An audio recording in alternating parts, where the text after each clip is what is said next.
Sir, ಇವಾಗ ರಾಶಿಕಾ ಶೆಟ್ಟಿ ಮತ್ತೆ ಸೂರಜ್ ಅವರ ಸ್ನೇಹ, ಇದ್ರ ಬಗ್ಗೆ ಹೊರಗಡೆ ತುಂಬಾ ಚರ್ಚೆ ಆಗಿರುವಂತದ್ದು. ಸೂರಜ್ ಟಾಸ್ಕ್ ಇರ್ಲಿ, ಏನೇ ವಿಚಾರ ಇರ್ಲಿ, ತುಂಬಾ ಚೆನ್ನಾಗಿ ಅನಲೈಸ್ ಮಾಡ್ತಾರೆ, ಯಾರು ತಪ್ಪು ಯಾರದ್ ಸರಿ ಅಂತ ಹೇಳ್ತಾರೆ. ಬಟ್ ರಾಶಿಕಾ ಅವರ ಸ್ನೇಹದಿಂದ ಅವರು ನಿಜವಾಗ್ಲೂ ಅವ್ರ ಆಟ ಏನು ಅನ್ನೋದನ್ನೇ ಮರ್ತು ಬಿಟ್ಟಿದ್ದಾರೆ ಅಂತ ವೀಕ್ಷಕರು ಹೇಳ್ತಾ ಇದ್ದಾರೆ. ಮೇಡಮ್, ನಾವು ಒಳಗಡೆ ಅನ್ಕೊಂಡಿದ್ದು ರಾಶಿಕಾ ಮತ್ತೆ ಸೂರಜ್ ಏನ್ ಮಾಡ್ತಾರೋ ಅದೇನೋ ಒಂದು ಟಾಸ್ಕ್ ಕೊಟ್ಟಿರ್ಬೋದು, ಸೀಕ್ರೆಟ್ ಟಾಸ್ಕ್ ಅಂತ ಒಂದಷ್ಟು ಸತಿ ಅನ್ಸುತ್ತೆ.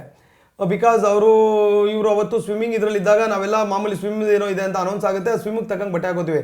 ರಾಶಿ ಮಾತ್ರ ಆ ಥರದ ಬಟ್ಟೆ ಹಾಕೊಳ್ಳಲ್ಲ. ಅದೇ ಟೈಮ್ ಕನ್ಫೆಷನ್ ರೂಮ್ಗೆ ಹೋಗಿ ಬಂದಿರ್ತಾರೆ, ಅವ್ರು ಯಾಕೆ ಹೋಗಿ ಬಂದ್ರು ಅಂತ ಗೊತ್ತಿಲ್ಲ, ಅದು ಆಚೆ ಹೇಳಂಗಿಲ್ಲ ಕನ್ಫೆಷನ್ ರೂಮಲ್ಲಿ ಏನಿರುತ್ತೆ ಅಂತ.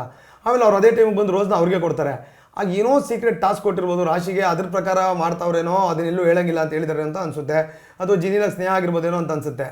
ಅದು ನಮಗೂ ಆ ಕನ್ಫ್ಯೂಷನ್ ಇದೆ ಮ್ಯಾಮ್ ಒಳಗಡೆ. ಅದು ತುಂಬಾ ಸತ್ಯ ಚರ್ಚೆ ಆಗಿದೆ ಮ್ಯಾಮ್. ಈಗ ರಾಶಿಕಾ ಶೆಟ್ಟಿ ಆಟ ಆಡುವಾಗ ಅವ್ರಿಗೊಬ್ರು ಸಾಥ್ ಬೇಕು, ಒಬ್ಬರೇ ಆಟ ಆಡಕ್ ಸಾಧ್ಯನೇ ಇಲ್ಲ ಅಂತ ವೀಕ್ಷಕರು ಕೂಡ ಹೇಳುವಂತದ್ದು ನಿಜನಾ ಸರ್? ಇಲ್ಲ ಮ್ಯಾಮ್, ಆ ಥರದ್ದೇನಿಲ್ಲ. ಕೆಲವೆಲ್ಲ ಅವರೇ ಇಂಡಿಪೆಂಡೆಂಟ್ ಆಗಿ ಆಡಿ, ಕೆಲವು ವುಮೆನ್ ಟಾಸ್ಕ್ಗಳೆಲ್ಲ ಅವರೇ ಮ್ಯಾಮ್ ಎಲ್ಲರಿಂದ ಮುಂಚೂಣಿಲಿರೋದು. ಎಲ್ಲರಿಗೂ ನೀವು ಕಂಪೇರ್ ಮಾಡಿದಾಗ ರಾಶಿಕಾ ಗೆದ್ದಿರೋದು ಜಾಸ್ತಿ. ಅದರಲ್ಲಿ ಕೆಲವು ಸತಿ ಕೆಲವು ಆಟಗಳಲ್ಲಿ ಕೆಲವು ಇದರಲ್ಲಿ ಬೇಕೇ ಬೇಕು ಮೇಡಮ್. ಯಾಕಂದ್ರೆ ನಮ್ಮ ಪರವಾಗಿ ಅವ್ರು ಯಾರು ಆಡಬೇಕು ಅಂತಾರೆ, ಆಮೇಲೆ ಅವ್ರು ಯಾರೋ ನಿಮ್ಮನ್ನ ಓಕೆ ಅಂದ್ರೆ ನೀವು ನಮ್ಮಿಂದ ಆಚೆ ಬರ್ತೀರಾ ಅಂದ್ರೆ, ಆಗ ಜೊತೆಲಿ ಆಡೋ ಅಂಥದ್ದು ಒಂದಷ್ಟು ಆಟಗಳಿದೆ, ಸಿಂಗಲ್ ಆಗಿ ನಿಂತ್ಕೊಂಡು ಆಡೋ ಅಂಥದ್ದು ಒಂದಷ್ಟು ಆಟಗಳಿದೆ ಮ್ಯಾಮ್.